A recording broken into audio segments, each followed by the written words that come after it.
Saudamos a cada um dos nossos amigos e irmãos com a paz do nosso Senhor Jesus e novamente estamos juntos iniciando um novo estudo, uma nova semana. Estaremos dando prosseguimento ao estudo que estamos fazendo de como nos prepararmos para nos encontrar com Jesus.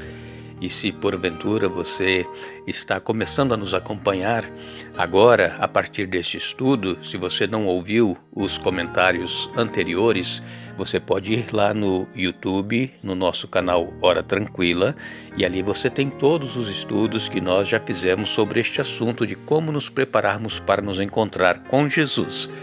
Nós queremos agradecer a cada um de vocês que nos acompanham nos estudos a cada dia. Oremos.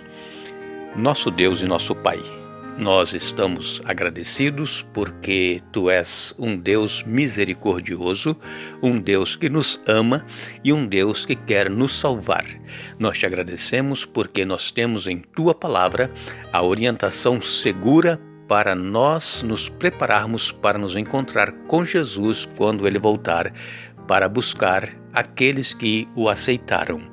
Nós pedimos uma bênção especial para o estudo, que o Teu Espírito Santo nos dê o entendimento e também uma bênção especial para cada amigo, para cada irmão que nos pedem orações. Tu sabes os problemas que cada um enfrenta, as suas necessidades.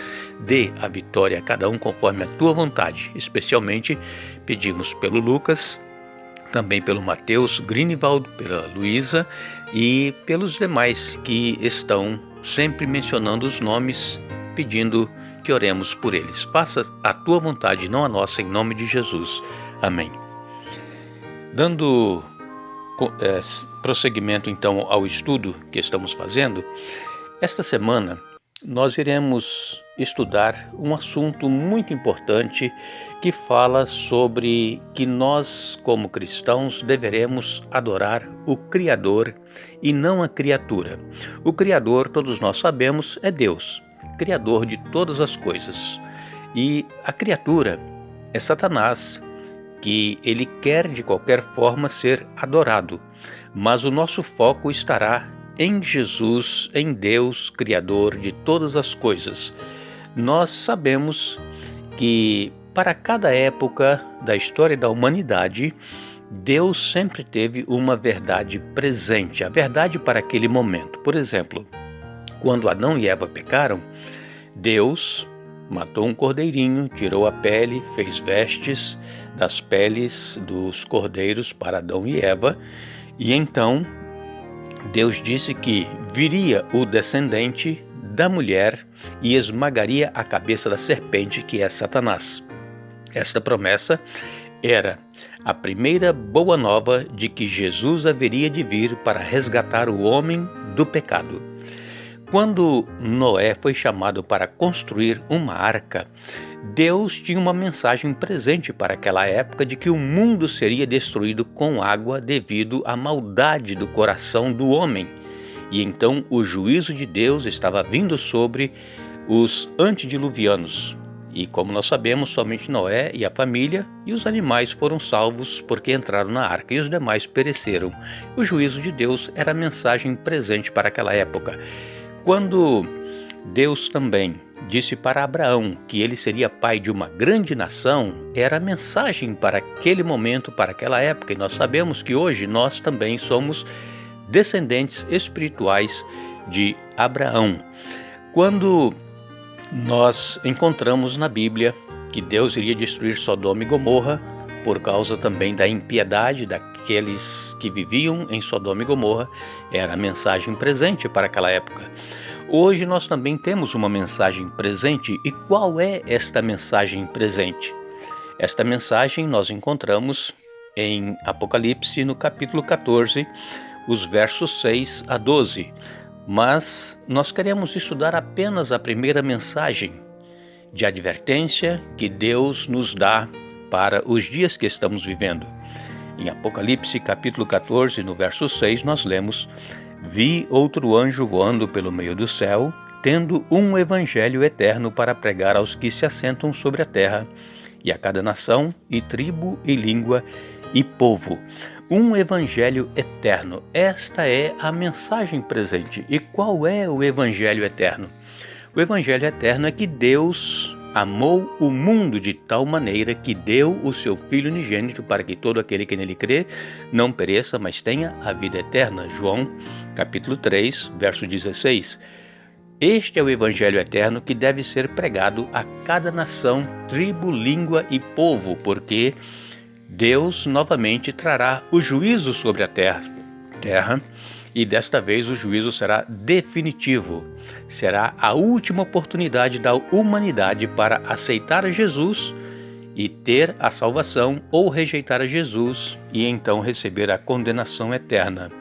Em Mateus capítulo 24, no verso 14, Jesus também falou: "E será pregado este evangelho do reino por todo o mundo para testemunho a todas as nações, então virá o fim." Vejam, palavras de Jesus, Mateus 24, 14. Também em Mateus 28, verso 19, Jesus nos deu esta grande comissão para o tempo em que nós estamos vivendo.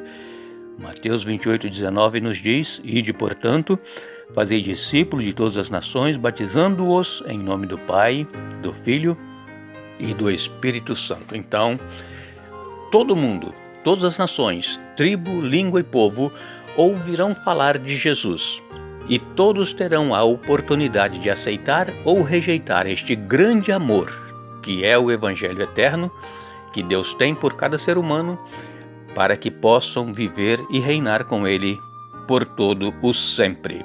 Nós também lemos ainda em Gálatas capítulo 3 e no verso 22, Gálatas 3, 22 nos diz: "Mas a Escritura encerrou tudo sob o pecado, para que mediante a fé em Jesus Cristo fosse a promessa concedida aos que creem." Deus, Ele enviou Jesus para morrer por todo ser humano. Por quê? Porque todos foram encerrados sob o pecado, conforme diz Paulo aqui em Gálatas 3, 22. Adão e Eva pecaram, consequentemente toda a humanidade passou a ser pecador em consequência do pecado de Adão e Eva. Mas Deus envia então Jesus, o único ser perfeito que viveu aqui nesta terra, para morrer em lugar do ser humano, para pagar a pena do pecado, que é a morte. Este é o salário do pecado. Éramos condenados à morte eterna, mas Jesus morreu por cada ser humano. Então nós precisamos entender que a universalidade do pecado explica, então, a universalidade da nossa missão e do nosso chamado. Toda nação, tribo, língua, nos diz a palavra de Deus, pecaram, transgrediram a lei de Deus e foram então encerrados debaixo do pecado, como diz Gálatas 3, 22. A queda de Adão e Eva, lá no Éden, afetou todo o ser humano. Nenhuma nação, nenhuma tribo, nenhum povo estão imunes do pecado. Todos nós enfrentamos as consequências imediatas do pecado. E a menos que uma solução fosse apresentada, todos nós enfrentaríamos então a consequência suprema, que era a morte eterna. E essa solução, ela foi providenciada por meio da vida, morte e ressurreição de Jesus e do trabalho que Ele está realizando hoje no santuário celestial. Esta é a única solução para o problema do pecado. E todos precisam conhecer a grande esperança do que Deus lhes ofereceu em Jesus Cristo. Que Deus nos abençoe e que Deus nos ajude a entendermos o grande amor de Deus por cada um de nós e que possamos falar a todos que Jesus vai voltar e que Ele quer nos salvar.